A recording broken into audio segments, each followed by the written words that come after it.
Hey everybody, what's up? Ultramag64 here. And today guys, I bring you the Persona 5 Royal Special Edition.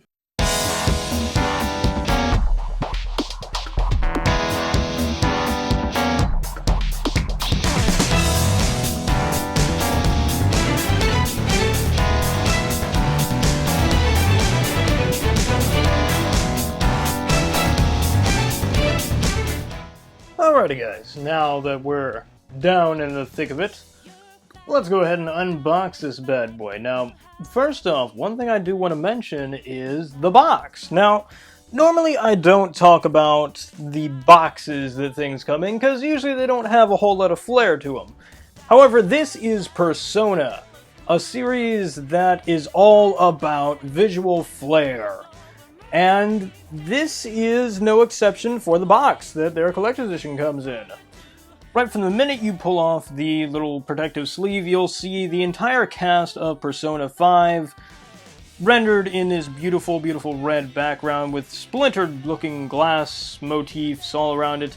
It looks interesting and calls back to kind of the Thieves aspect of the Phantom Thieves. And you'll notice that Katsumi is right there front and center. However, the box's orientation is meant to be on its side, which illustrates that Kasumi is on her side. Why is that? Well, we don't know. It could be because she's distant and because she's not a part of the traditional Phantom Thieves. It's probably nothing, but it's just a neat little thing to keep in mind. You'll also notice on the sides of the box, when you open it up, there are actually little illustrations on the sides of the box, which I think is a nice little neat touch that a lot of people probably won't see. There's a little Morgana that's just sitting there on the side, trying to crawl his way up to the goodies inside and get his hands on the treasure. Which, first off, when we open the box up, the first thing you see is that beautiful, beautiful Steelbook that houses our game. Good gravy, is this thing vibrant and beautiful. Whereas the original Persona 5's Collector's Edition Steelbook had a more of a black and white with a splash of red in there, this one goes all out for the red. It has just a beautiful cherry red. The protagonist Joker is off to the side, being all cool with his mask and all that, and it just looks nice. It's simple, but it looks great. And then, if you turn it over to the flip side, which would actually be how you open it normally, where the front would be, is the back. And the back is full of gold, black, and red.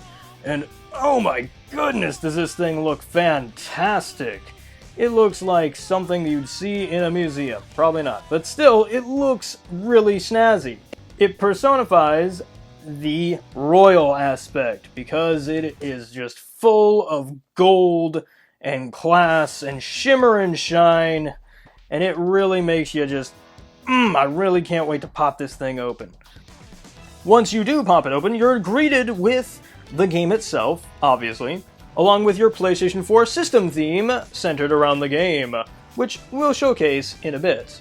You also get a card that I don't know if the regular Steelbook edition or the regular edition of the game comes with this card. However, it is very shimmery and shiny, made of very thick cardboard, and it looks really nice. Honestly, I was hoping this thing was like numbered or something like that, but no dice, at least not that I can find. However, it does show that it was illustrated by, I'm so sorry in advance, Shigenori Sojima. So, there you go. It's illustrated by the guy that does the Persona series. Now let's move on to the soundtrack. The soundtrack is something I thoroughly enjoy in every Persona game. Persona 5 in particular, I really enjoy the nice mixture of hip-hop, chill beats that has made that series so iconic. And I'm a little disappointed in this. Now, if we compare this to the Persona 5 Sounds of the Rebellion, which you got with the original Persona 5 Collector's Edition, you'll notice that there are 19 tracks on the Persona 5 Sounds of Rebellion. However, on the Royal track, there are only 10. And on top of that, besides being, both these being physical CDs, if you go on iTunes or Google Play and try and buy the actual soundtrack, you'll notice that there are a ton more songs, and that is really kind of sad to me that they didn't decide to include even the tracks that were on the original CD that came with the game. It's just a really, really minor nitpick, but a major oversight in my opinion, as someone who adores listening to Persona 5's chill, but also action-packed tunes.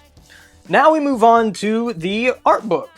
And I gotta say, I'm a smidge disappointed in this art book as well. Granted, I own almost every single Persona-related art book out there, and I compare and contrast them frequently.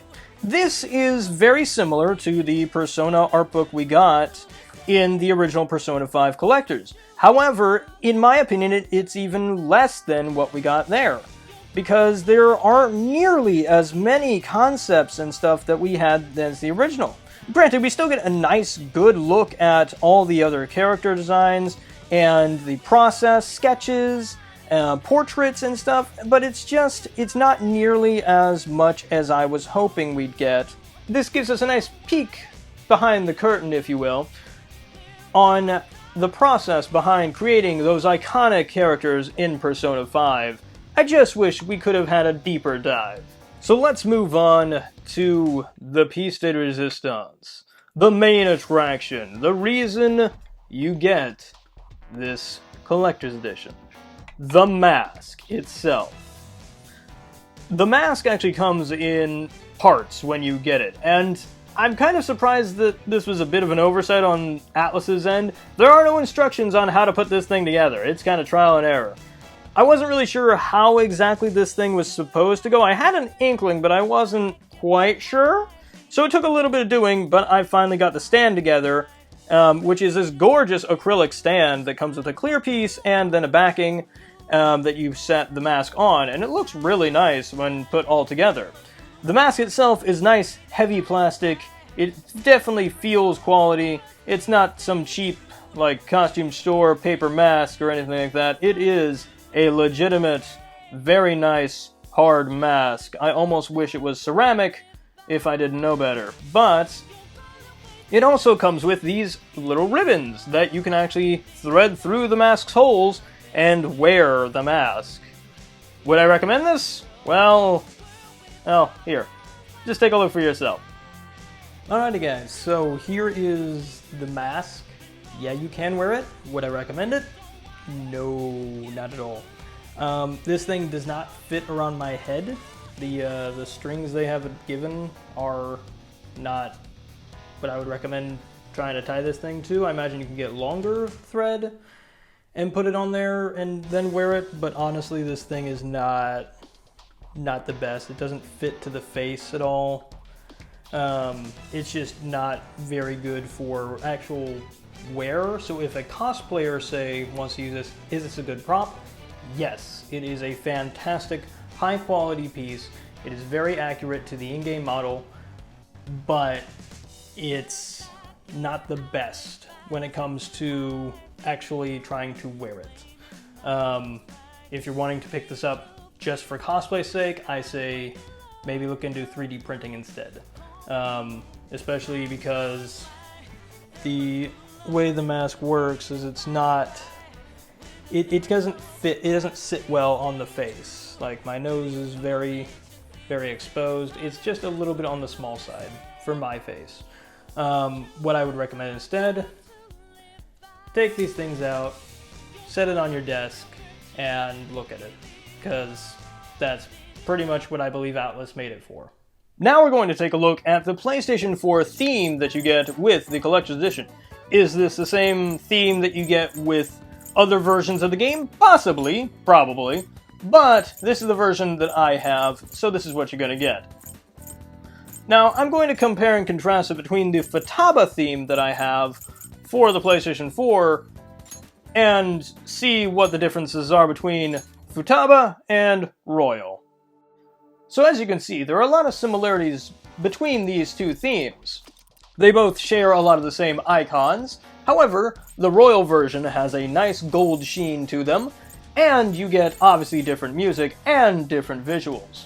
The Royal theme is playing the opening to Persona 5 Royal, colors flying high, and it is so catchy. I really enjoy that theme, but I question if it's going to get grating depending on how often and long you're on the home screen.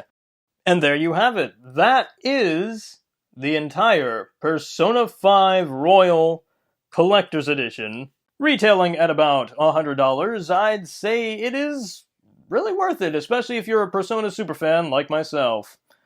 But anyway, guys, I hope you enjoyed. Hope you have a fantastic day. If you'd like to support my content like these wonderful people right here, Purpley the Purpliest, Hannah Wolf, and Mixed Scales, then please consider checking out my Patreon, link in the description down below. And if you like this crazy content that you're seeing right here, then please consider subscribing to my channel. If you wouldn't mind hitting the like button, it really helps out the channel and helps me grow. But anyway, guys, I'm UltraMag64, and I'll catch you later. Bye-bye.